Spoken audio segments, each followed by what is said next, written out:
Welcome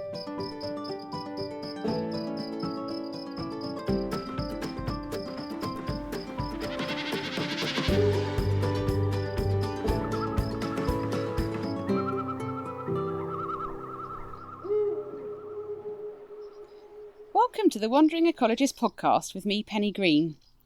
I'll be celebrating positive nature conservation news, one story, one friendship, one wild place at a time. And I am today with Paul Stevens, a jolly good friend who lives just down the road from me. And we are just on a little country lane. It's a bit of a busy country lane, but we are standing in Paul's garden looking at something very delightful, which we'll talk about in a minute. So hi, Paul. Hi Penny, how are you doing? Yeah, good, thanks. Excellent. It's a lovely July evening, and we're here to talk about some special birds today. You might be able to hear them in the background. Now, Paul, first of all, to introduce you, you used to work for the Wildfowl and Wetland Trust at Arundel, and now you're freelance and leading on a really wonderful project to help some birds that are all red list and have been in steep declines in recent years. Paul, can you tell us what birds you're working so hard to conserve and why you're so passionate about them? Yeah, I mean it's the main focus is house martins, mixed in with swifts, and we've got a few swallows here as well. And for me, I remember growing up with these birds in much larger numbers than we see today. And then when I bought this house, I thought, yeah, it could be quite a good place for getting house martins and swifts nesting, and I really didn't think it would happen. It took quite a long time. There was, not many birds even nesting locally. So to start getting your first birds nesting was so exciting. It's such a magical thing, isn't it? There's something about them. I don't know what it is. I think it's because they're not with us for like half the year. On Swifts, 9 months they're not with us, and then that's that excitement of when they first return, and then year on year, it's how many birds are returning as well. Oh yeah, so every year he's like, what's going to happen this year? And it's just so exciting. And just looking up at the moment, when you said the word house martins, all of a sudden there was a whole load of house martins over, and they're all whizzing around. So it's quite sort of late in the evening. It's not quite dusk yet, but they're all just starting to congregate, aren't they, to come back to the nest for the night. What we've got at the moment is a lot of the first brood house martins have fledged, and they're sort of looking to come back into roost for the evening. Quite a dodgy time actually, because we get regular things like hobby will come over on a regular basis. They get used sparrowhawk and kestrel, and it's the like odd peregrine as isn't well. It? It's a drive-through, a family feast bucket. Absolutely. But it's funny, isn't it? Because I just never. I live with this day in day out through the summer, and I never tire of it. And by watching, you're just picking up. I just love it so much. It's just such a delight, isn't it? Yeah, it's probably about 20 or 30 up in the air now. So the reason why we have all of these amazing birds whizzing over at the moment, including the swifts that we could just hear as well, screeching as they went over, is because your house is literally plastered in swift boxes, house martin nest cups, and you've got a shed here full of swallow nest cups as well. And it is the most remarkable thing, and I can only imagine that you started off with just a few and you turned it into some kind of metropolis for these birds. Oh, listen to them. Poor swifts. Oh gosh, I don't think we're going to get very far with this podcast. I'm so distracted. The swallows are going in out of the shed down there, the house martins are going, the swifts are whizzing around. It is just magical. And you actually make these boxes, don't you, Paul? Yeah. How do you go about the boxes and the nest cups? How do you go about doing them, especially the house martin nest cups? Yeah, I mean, it was something that I was adding more and more to the house, and it was getting really expensive. So hang on, let's see if I can make one myself. And I sort of developed basically a sawdust and cement mix, and I actually form it without a mould. I use just freehand. I think I was a house martin in a former life, I expect. I make them all up, and then that way, not being a mould, I can make them fit all different situations like apexes, angled eaves, that sort of thing. So I make those. The Swift boxes are just based on a lot of other people's designs and how they work. I mean, a lot of my Swift boxes got a black sort of entrance to them, and it makes the take up of prospecting Swifts seems to be a lot better. Why do you think that is? Well, because when they're prospecting, they're looking for a dark place to go into.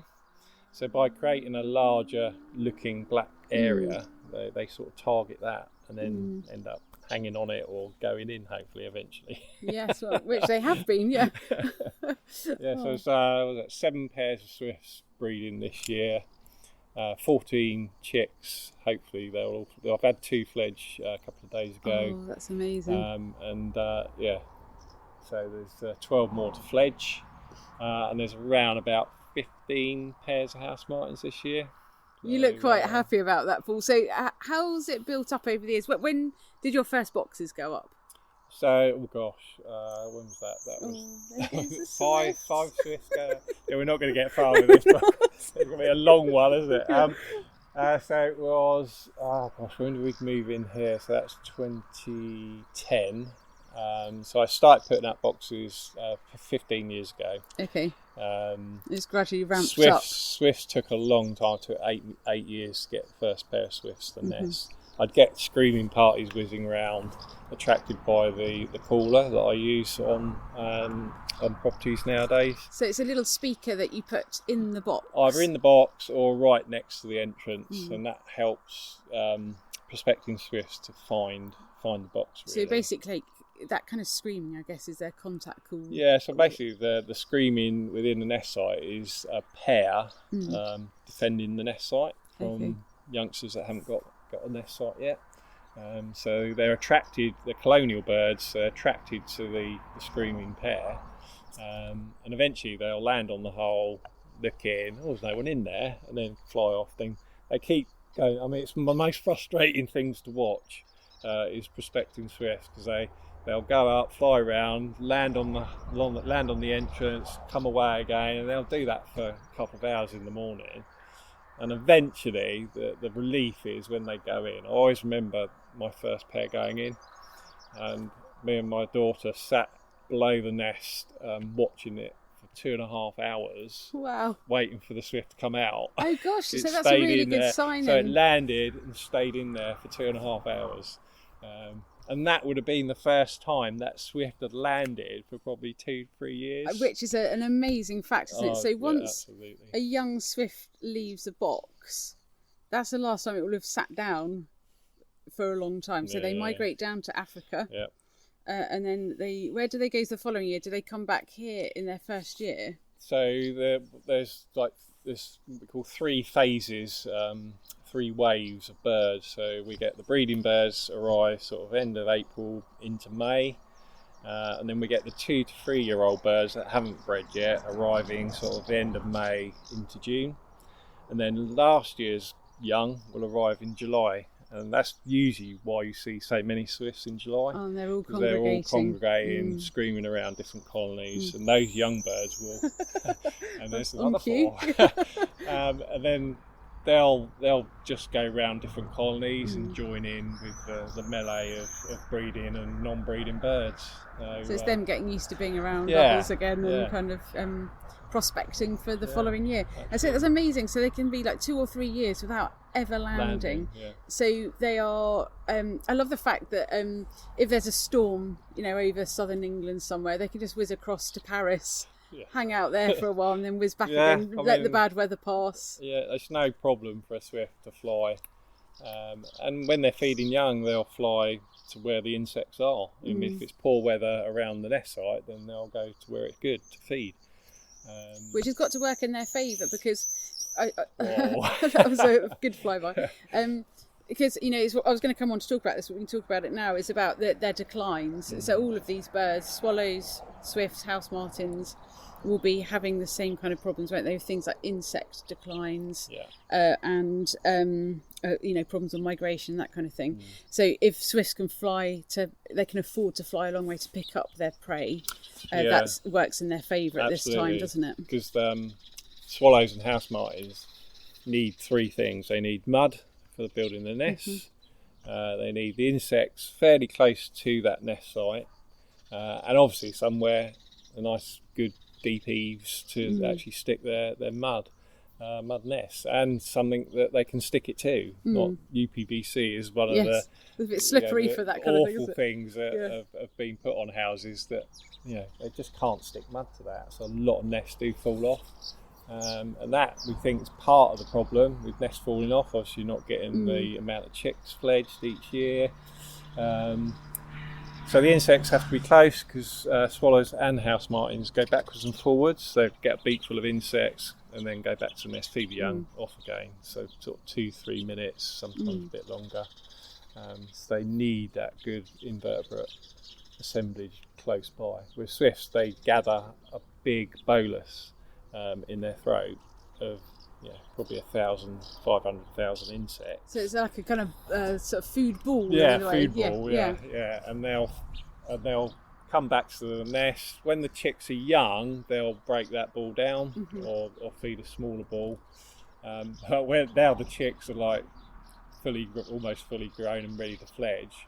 Basically, the head of the adult goes inside the mouth of the juvenile. Wow. And the whole bolus just disappears in one gulp. I mean, it's just incredible. I expect by that point the parents are questioning their life choices. It's just like, what are we doing? Well, they've been there, haven't they? I remember this fondly. Yeah. Amazing. And so, we obviously sort of insect numbers are a big thing to think about, but also the wet mud that you just mentioned. Definitely. And with our drier springs we're experiencing, that is actually a serious problem for them to be able to collect the mud up from like muddy puddles and little ponds that have kind of got a drawdown zone on them. So that's another thing for people to think about as well, isn't it? Absolutely. I mean, often house martins and swallows will do better if there's a river or a large pond or lake that does draw down, and then there's all that exposed mud. So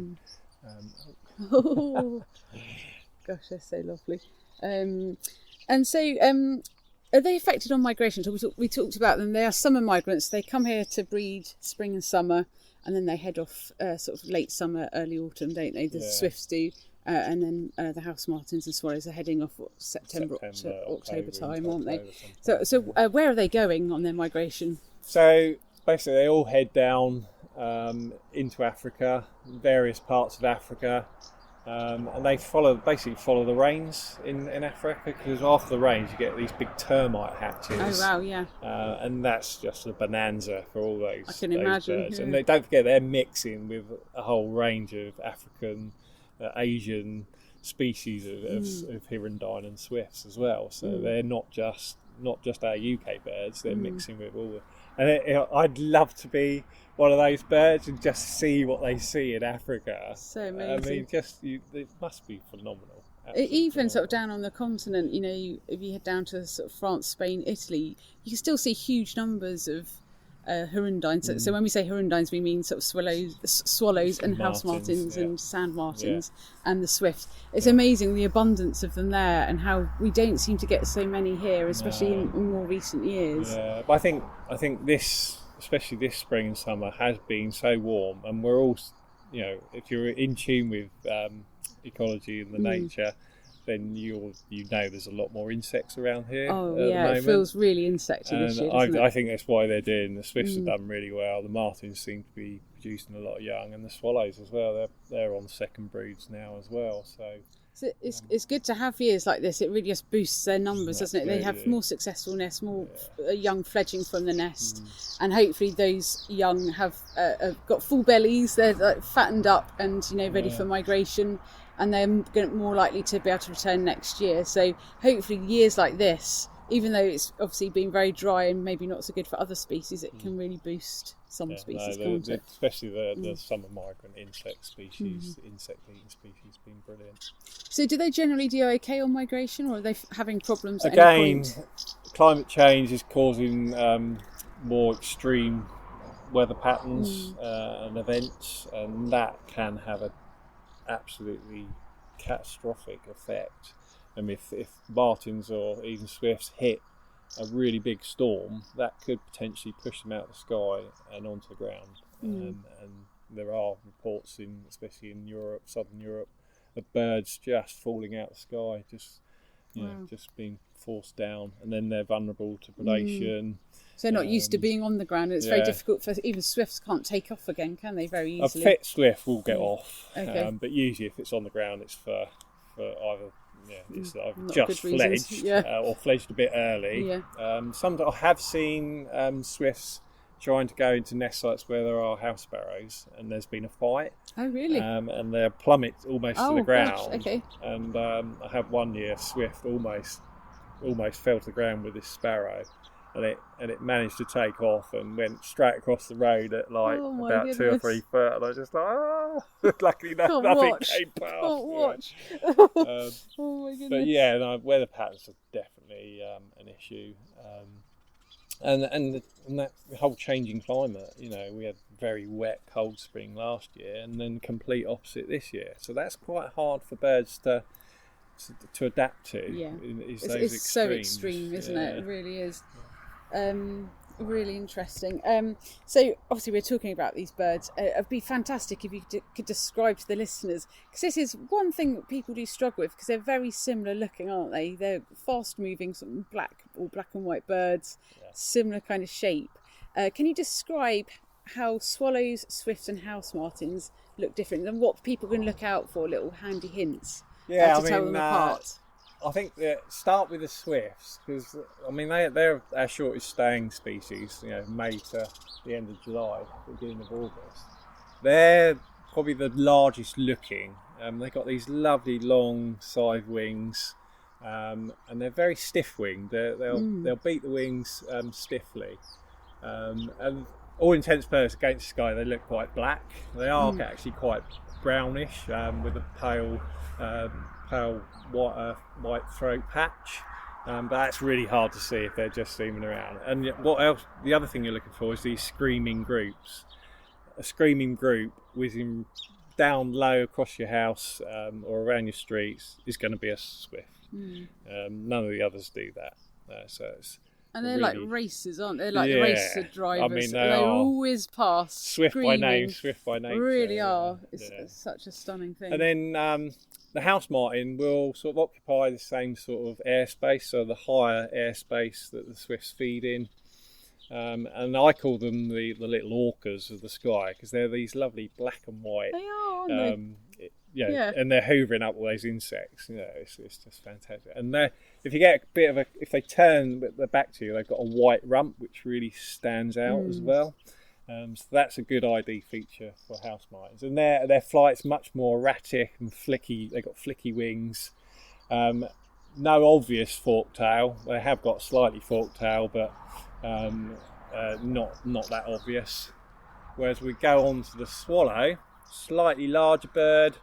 Again, a flicky, quite erratic flight, that tend to fly lower as well. They feed on larger insects, especially around livestock. Is like a popular place for swallows to feed. And they've got these lovely long tail streamers that gives them a very deep forked tail. Unfortunately, when the youngsters fledge, they haven't got that nice forked tail at that stage. So when there's youngsters around, it can get a bit confusing. But yeah, just watch the different flights. That black and white for the house martins, all black on the top of the swallow. And if you get a really good view of a swallow, it has got this deep sort of crimson red throat patch as well. But absolutely stunning. They're lovely birds. You often see them sitting on wires as well as swallows. It's quite sort of a classic way of swallows seeing them. are a classic one to sit on the wires. Autumn passage, the house martins will do that as well.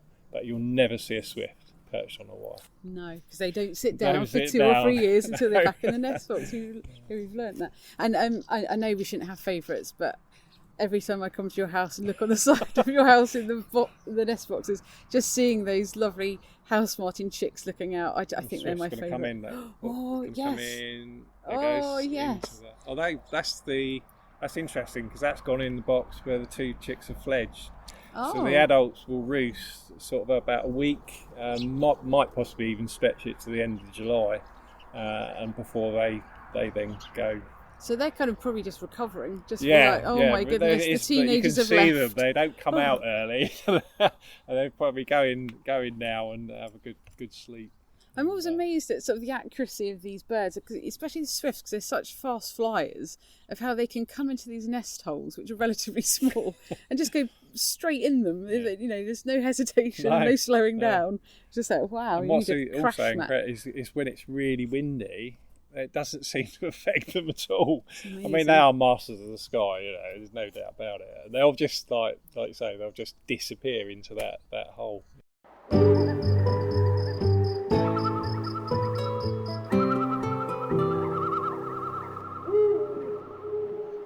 And later on in the summer, it's amazing. You can see swallows coming into roost in huge numbers, can't you? In reed beds and those kind of places. Reed beds. House martins will often roost in trees as well, sort of fairly open trees. But yeah, some of the reed bed roosts can be phenomenal. Like thousands of birds. And yeah. I've been lucky enough to actually ring in some of those situations, and a couple of times at NEP actually I've kind of done some swallow roost ringing, which is really good fun. So you put nets up actually in the reed beds, so as they're coming in to roost you can catch them, and sometimes you actually overnight them in bags on poles because you've got so many of them. And actually it's safer them being in a bag than they are in a reed bed, so you just let them go before first light, just at first light. But the most amazing experience we had was when we were bird ringing in Alderney for a few days, and we were just going to the chip shop for dinner with the lead ringer there, and we could see that there was a storm coming, and all of a sudden just off the side of Alderney, which is in the Channel Islands, and we could see a whole, like literally thousands of swallows congregating. And there's only one tiny reed bed on Alderney, and we thought, wow, I think we're going to have to ditch the chips. No chips for dinner. Get in the van with all the nets. Let's get going. So we went down, put the nets up in the reed bed, and I think we caught something like 400 swallows and processed them well into the night, and then release them all in the morning. But that was phenomenal, just seeing that many birds coming in, watching them coming in. It's just so good, so good. So lovely, and been lucky enough to sort of ring house martins in nests as well. And the one thing that struck me, and also we've caught a few sort of on migrations, they're coming through and congregating before they head off. One thing that really struck me about the house martins is that they have these really sweet little feathery feet. Do you know why they have them? Well, we think it's because when they're migrating, they fly so high that it's really cold up there, and we think it just keeps their legs and feet warm. So amazing. Yeah. That's the only reason I can really put it down to, other than looking really cute. It's a hobbit, the hobbit of the bird world. Right, so it's been so successful with all of these nest boxes and nest cups on the side of your house, Paul. You've taken it a big step further, and you are an amazing conservation hero in my eyes. I think you're amazing. So you've taken this out to communities and whole towns, being active, actually taking a huge amount of action to change the fortunes of these birds. By doing something in their own villages and towns, haven't you? Yeah, absolutely. I mean, I've learnt so much by having the colonies here that I can now feed that out and try and replicate it in surrounding villages. I mean, I get inquiries from all around the UK as well and abroad on the best situations to put a nest cup or a swift box or how to get swallows using the building as well. So, and it's really snowballed the last couple of years. There's just village after village after town have like approached me and we want to take action because we've seen everybody's seeing a decline in these birds. How do we go about it? And it's been really, I think it's been one of the most positive things about what I'm doing is then getting the feedback from them that I've had a pair of swifts take up my box and now they're breeding this year and for the first time. And it's so lovely, and people must be so excited when they actually see it God, happening. God, they are, yeah. So good. Yeah, absolutely. I love it. And so, what are the success rates like? Because you've set this up in quite a few different places now. Is it going well? It varies. Oh wow! 4 Swiss, 5, 6, 7, 8. Oh, Was that another? You can have a really good group here now. Look. That's amazing. They're buzzing us. I don't know what I'm saying now. We're just so distracted by this. Yeah, it's funny because I've had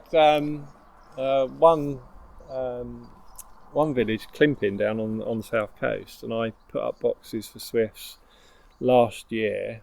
And actually, the lady that was driving the project there got a pair of swifts in that year. Wow! And they've now bred. I think there's 1 or 2 chicks that are going to fledge from that box this year, but she's also had another pair going to another box on her house, and then down the road they've had a pair going in as well. So it's almost, sometimes it snowballs really quickly, and other times you have to wait. It can be 2, 3.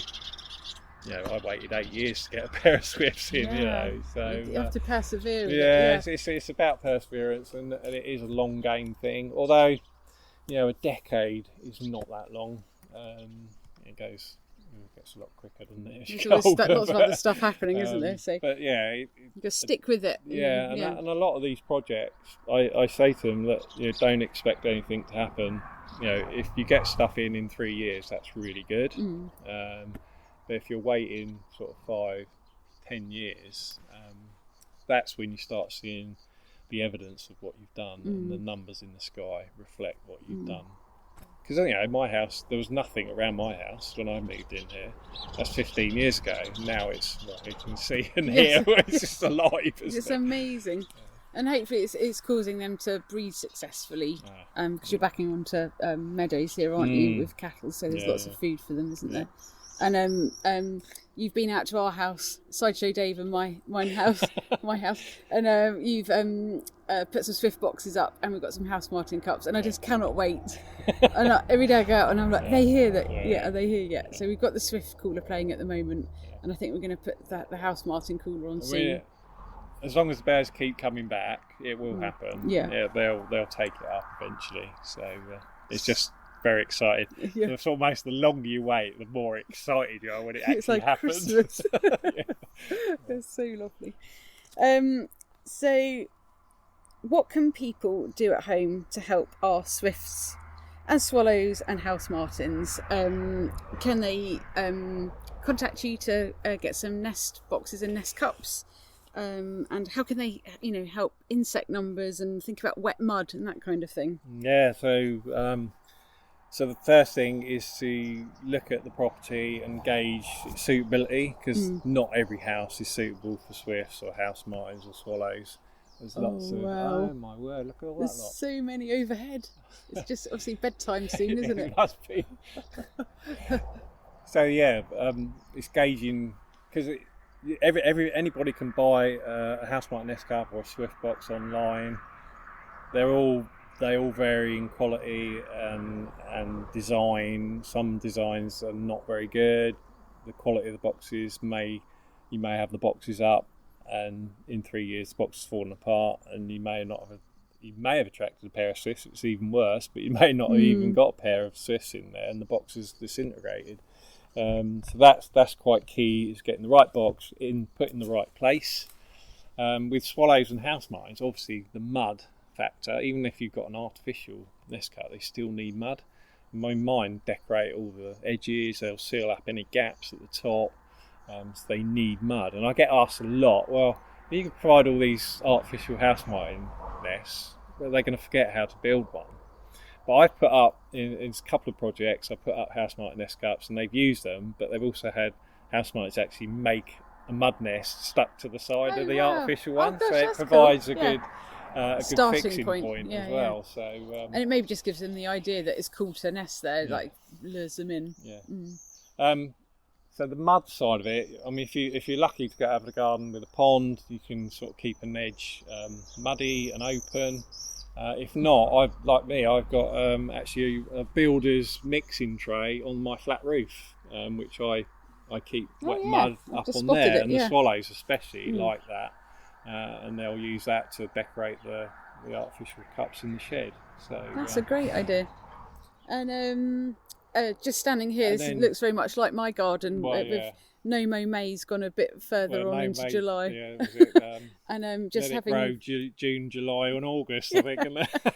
which is fantastic. So you've got all these lovely nectar sources attracting insects, and that then go on to be really good for these birds and lots of other birds and bats. Of course, yeah. It works for everything, doesn't it? Absolutely. So fantastic. And on the back of all of this, what comes next for you, Paul? What's next in the pipeline? I expect you've got some ideas bubbling away. Well, you might have noticed it when you came in. I got a trial San Martin box on the side of the house. So basically, it's because San Martins nest in tunnels that they create in sort of like sandy faces, like on riverbanks. I actually got the idea from a post on Facebook. A lady had got a pair of San Martins going into a swift box. So basically they go in the entrance, turn right or left, and then nest in there. And they actually fledge young. So I thought, that's a good idea. So I've made this sort of flat looking box with 6 holes in it. And then they go in and either turn left or right, depending on which hole they go. And then created a tunnel, like a little gallery. A little gallery. And I've got a cooler playing San Martin colony calls on it as well. I've had the odd San Martin around this summer, but I expect on Autumn Passage we're going to get a lot of attention, and then hopefully one or twig. I'll come back here in the spring. Yeah, it'd be so good. And start nesting. So that's quite exciting, because that I can then roll out to everybody. And That'd be if so that mega, works, wouldn't it? It'd be so then amazing. San Martins, because it can be really expensive to build an artificial San Martin bank, which I did when I was the reserve manager at the Wetlands Centre, which is now being used by over 100 pairs of San Martins. Wow, so cool. So to then bring that to the home where you can have swifts and house martins as well, it'd just be awesome. Gosh, that'd be amazing. And San Martins are pretty similar looking to house martins, aren't they? Yeah, they're much more brown, so they don't look like the little orca that we No, described. they don't. They've got no white rump as well, it's completely brown back. And if you get a good view, they'll have this brownish band across the chest as well. They're very sweet as well, aren't they? Really They're sweet. lovely. Yeah, tiny little things. And and again, they fly right down, south of the Sahara, and winter down there. And Remarkable one of our birds. earliest to arrive back, though, can be seen in March, quite often on return. So good. Well, as you know, I find this really inspiring, and I'm so excited about when our first ones turn up, whether it's next year or in 10 years' time. I'm willing to wait, because it will happen sooner or later, I know it. And I will still go out there every morning and see if anyone's arrived yet. So And then you won't get anything done. I know, that's the problem. And even I hear the Swift cooler playing, and I'm like, I forget that I've got the cooler on. I run out thinking I've got Swift, and it's like, oh no. It's just the cooler. So I kind of live in hope, but I know it's going to happen sooner or later, and then there'll be no stopping me. I'm going to have a house like yours, just plastered in boxes and nest cups. Try and stop me. Anyway, thank you so much, Paul. It's been so lovely coming to see any excuse to come and see your boxes and nest cups. Any excuse, and we're here at just the perfect time to see them all coming in at dusk. So I think we should go and sit in your reclining chairs and enjoy watching them come in. Yeah, absolutely. Thank you so much, Paul. See you again soon. Yeah, cheers, Penny. Bye. Bye.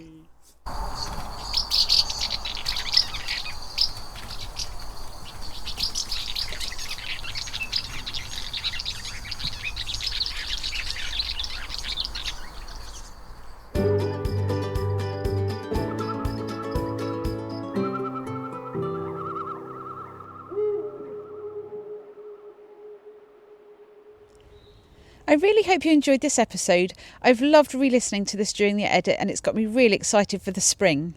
Fingers crossed that some house martins and swifts turn up to the boxes and nest cups that Paul's installed for us. Huge thanks go to Paul Stevens for sharing his passion for this wonderful group of birds, and for all he is doing to help boost the numbers and raise awareness of them. Perhaps you'll be inspired to install some boxes and nest cups too. Do take a look on Paul's social media or on housemartinconservation.com. As always, many thanks go to Matt Davidson for the fantastic music and Katie Bolton for the fab artwork. Tune in again soon when I'll be having more wildlife adventures with friends. In the meantime, make sure you get outside with a friend to share some wildlife adventures too.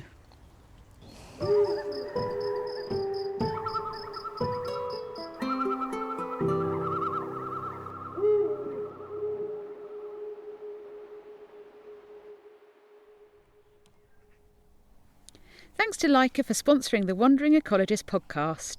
I've been a Leica user since the very beginning. Whether I'm monitoring stone curlews or barn owls or conducting a dragonfly survey, I rely on their precision. With over 120 years of crafting premium optics, Leica brings exceptional clarity even in low light. The close focusing range reveals fine details others miss, and the rugged waterproof design means they keep going, whatever the weather. German engineering trusted in the field, and craftsmanship I can count on.